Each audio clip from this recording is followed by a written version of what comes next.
Real estate broker పై BJP MP Etela Rajender ఉగ్ర రూపం దాల్చారు. Real estate broker పై చేయి చేసుకున్నారు ఈటెల. బ్రోకర్ ని చితకబాదారు బీజేపీ కార్యకర్తలు. పేదల భూములు కబ్జా చేశాడంటూ ఆగ్రహం వ్యక్తం చేశారు ఈటెల.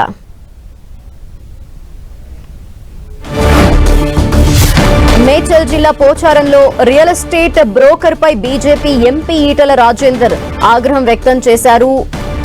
ఆ దృశ్యాలు మనం చూడొచ్చు. రియల్ ఎస్టేట్ బ్రోకర్ పై చేయి చేసుకున్నారు ఈటెల. బ్రోకర్ ని చితకబాదారు బీజేపీ కార్యకర్తలు. అందుకు సంబంధించిన ఎక్స్క్లూజివ్ విజువల్స్ మనం 10 టీవీ స్క్రీన్ లో చూడొచ్చు.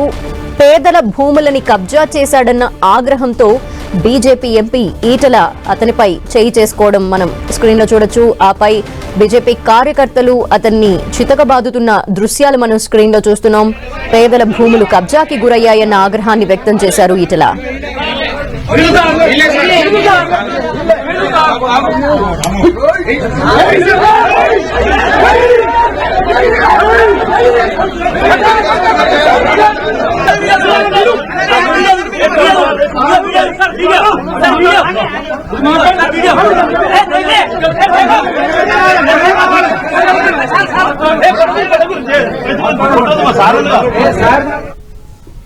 మేడ్చల్ జిల్లా పోచారంలో రియల్ ఎస్టేట్ బ్రోకర్ పై బీజేపీ ఎంపీ ఈటెల రాజేందర్ ఉగ్ర రూపం దాల్చారు. మనం చూస్తున్న విజువల్స్ లో పేదల భూములకు సంబంధించి పరిశీలనకు అక్కడికి వెళ్లారు. అయితే రియల్ ఎస్టేట్ బ్రోకర్ ఎవరైతే ఉన్నారో అతను మొత్తం అక్కడి భూములన్నీ కబ్జా చేశాడు అన్న నేపథ్యంలో బీజేపీ ఎంపీ ఈటెల ఆగ్రహం వ్యక్తం చేసి అతన్ని చేయి చేసుకోవడం జరిగింది. అంతేకాకుండా బీజేపీ కార్యకర్తలు కూడా అతన్ని కొట్టిన దృశ్యాలు మనం స్క్రీన్ లో చూస్తున్నాం. పేదల భూముల్ని అతను కబ్జా చేశాడని తెలుస్తోంది. ఈ నేపథ్యంలో ఈటెల దృష్టికి అక్కడి ప్రజలు ఈ విషయాన్ని తీసుకువెళ్ళినట్టు తెలుస్తోంది. ఈ నేపథ్యంలో ఈటెల ఇందులో ఇన్వాల్వ్ అయి ఈ విషయానికి సంబంధించి మొత్తం కూడా ఎంక్వైరీ చేస్తున్నారు. ఈ నేపథ్యంలో అతను ఆ పేదల భూములన్నీ కబ్జా చేశాడన్న విషయం ఈటెల దృష్టికి రావడంతో అతనిపై ఆగ్రహం వ్యక్తం చేస్తూ చేయి చేసుకోవడం జరిగింది. ఆపై ఇక్కడ ఉన్న బీజేపీ కార్యకర్తలంతా కూడా మూకుమ్మడిగా చేరి అతన్ని చితకబాదుతున్న దృశ్యాలు మనం స్క్రీన్ లో చూడొచ్చు. ఏం జరిగింది అనే డీటెయిల్స్ మా ప్రతినిధి రాముడు అందిస్తారు. రాముడు,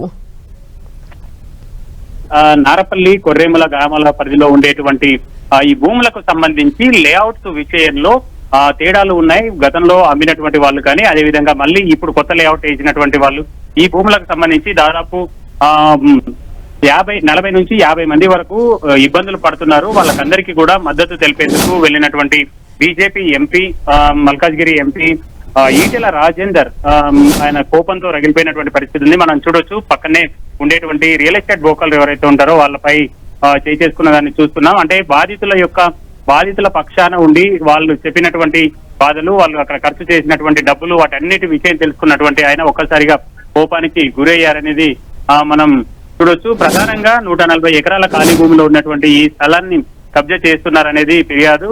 దాంతో పాటు గతంలో ఇక్కడ కొనుగోలు చేసినటువంటి వాళ్ళకి మళ్ళీ ఆ లేఅవుట్ మార్చి అమ్మడం అనేది, దీనివల్ల కూడా కొన్ని ఇబ్బందులు అయితే అక్కడ వచ్చాయి. ఆ కాంట్రవర్సీ నేపథ్యంలో వాళ్ళు నెల రోజులుగా ఆందోళన చేస్తున్నారు. తమకు న్యాయం జరగాలంటూ గడిచినటువంటి కొద్ది కాలంగా వాళ్లకు బీజేపీ నేతలు అయితే మద్దతు తెలుపుతున్నటువంటి పరిస్థితి ఉంది. ఈ రోజు అక్కడికి వెళ్ళినటువంటి ఈటెల రాజేందర్ ఆగ్రహానికి లోనైనటువంటి పరిస్థితిని మనం ప్రత్యక్షంగా చూడొచ్చు. వాళ్ళందరికీ కూడా న్యాయం చేయాలి అనేది ఆయన డిమాండ్ చేస్తున్నటువంటి పరిస్థితి ఉంది.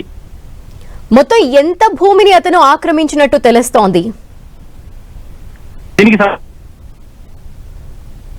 కానీ అక్కడ ఉండేటువంటి బాధితులు ఎవరైతే 40 నుంచి 50 మందికి సంబంధించినటువంటి భూమి ఇతరుల పేరు మీద, అంటే వాళ్ళు కొనుగోలు చేసినప్పటికీ ఇతరుల పేరు మీదకి వెళ్ళిందనేది వాళ్ళు అక్కడ ఉండేటువంటి వాళ్ళు ఆరోపిస్తున్నటువంటి పరిస్థితి ఉంది. మేము కొనుగోలు చేసిన ఆ భూమి తమకు చూపించట్లేదు, వేరే వాళ్ళు కబ్జా చేశారు అనే విషయానికి సంబంధించి ఈ అంశంలో అక్కడికి వెళ్ళినటువంటి ఈటెల రాజేందర్ కొంత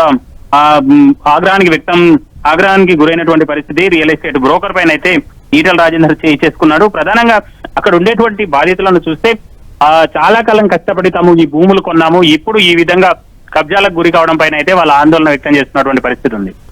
ఓకే, థ్యాంక్ యూ రాముడు.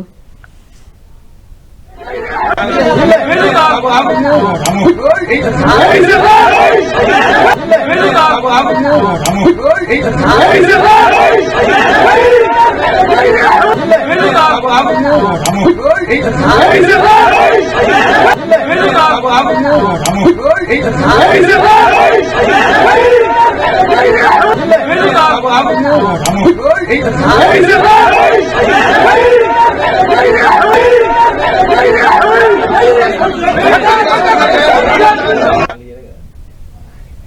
హైదరాబాద్ చుట్టుపక్కల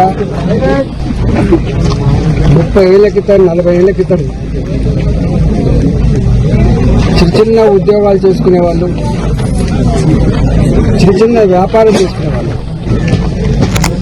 ఆనాడు భూములు కొనుక్కొని ఇల్లు కట్టుకుంటున్న సందర్భంలో మళ్ళీ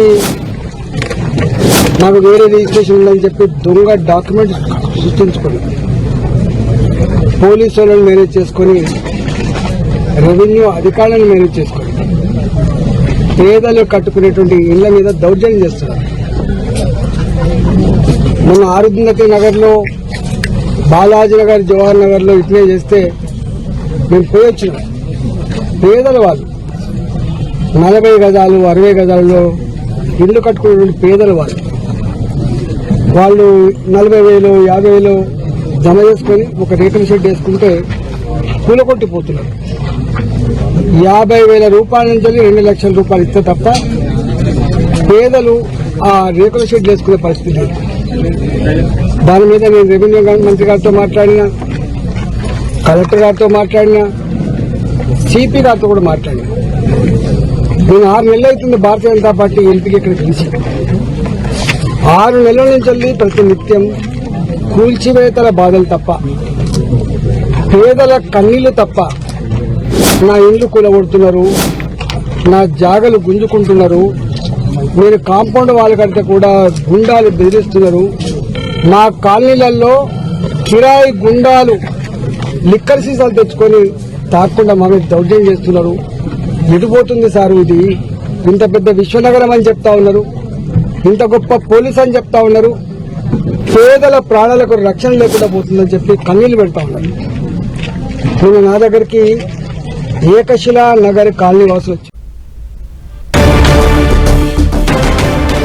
రియల్ ఎస్టేట్ బ్రోకర్ ని బీజేపీ ఎంపీ ఈటెల కొట్టడం, అలాగే కార్యకర్తలు కూడా అతన్ని చితకబాదిన దృశ్యాలు మనం చూసాము. దీనికి సంబంధించి మరిన్ని డీటెయిల్స్ మా ప్రతినిధి అజయ్ అందిస్తారు. అజయ్, పేదలకి జరిగిన అన్యాయానికి సంబంధించి ఈటెల మాట్లాడడానికి కూడా విన్నాము. ఈ నేపథ్యంలో వారికి ఎటువంటి సపోర్ట్ ఇవ్వబోతున్నారు ఈటెల?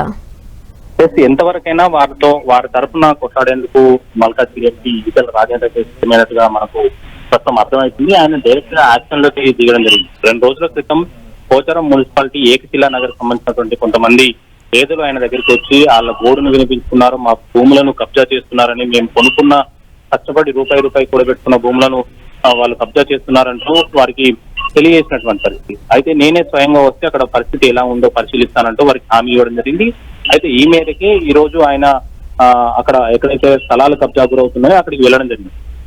అందులోనే అక్కడ కబ్జా చేసినటువంటి ఎవరైతే కంపెనీకి సంబంధించిన వాళ్ళు ఉన్నారో వాళ్ళు అక్కడనే ఉండడం, వాళ్ళ రియల్ ఎస్టేట్ బ్రోకర్లు అక్కడే ఉండడం, దీంతో స్థానికులు ఈటెల రాజేందర్ దృష్టి కూడా అంశాన్ని తీసుకురావడం జరిగింది. ఇంత కూడా అక్కడనే ఉన్నారు, రియల్ ఎస్టేట్ బ్రోకర్లు అక్కడనే ఉన్నారు. ఎవరైతే భూములు ఉన్నాయో వాటిని కబ్జా గురి చేసి వేరే వాళ్ళకి అమ్మే ప్రయత్నం చేస్తున్నారంటూ వాళ్ళ గోడును వెళ్ళబోతున్నారు.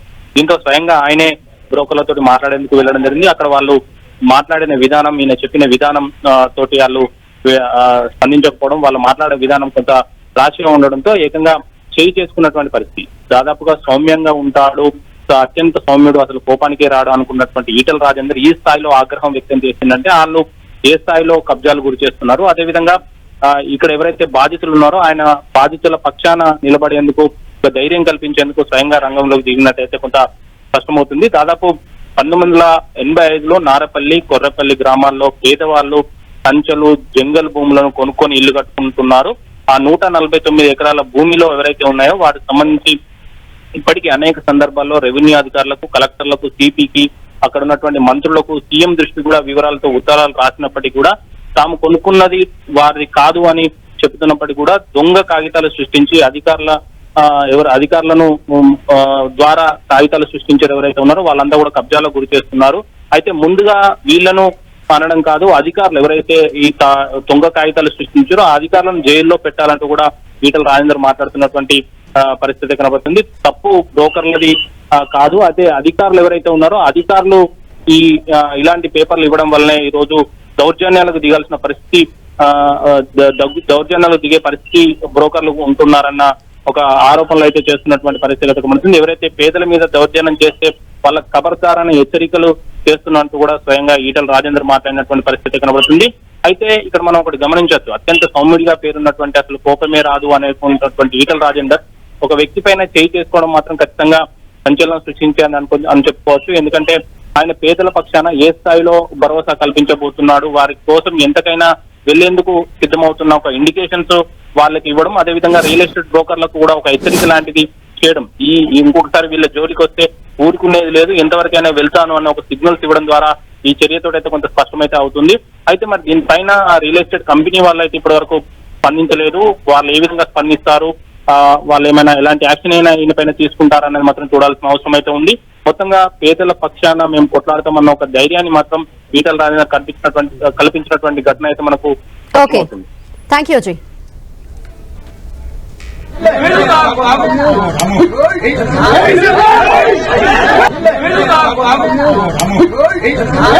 Hey!